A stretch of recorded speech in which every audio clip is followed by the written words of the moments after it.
Hello guys, so today I'm going to teach you how you can download and install Among Us on your PC for free.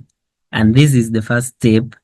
In order for you to do this, you need to have internet on your phone, on your laptop rather. So you need to go to your default browser and type in BlueStack download.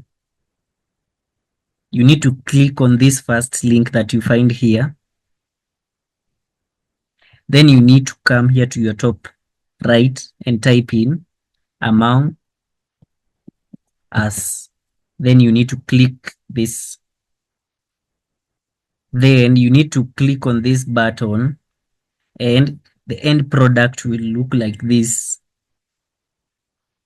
You need to download this file here that will enable you to download the BlueStack installer, which is this file that you see here. So the end product should look like this. So on to the next step, you need to make sure that you are logged in from your Google Gmail account, as you can see here. So that is simply it.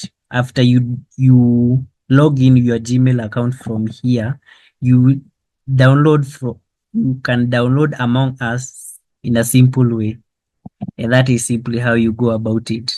If you found this content useful, consider subscribing and commenting whether it has worked for you.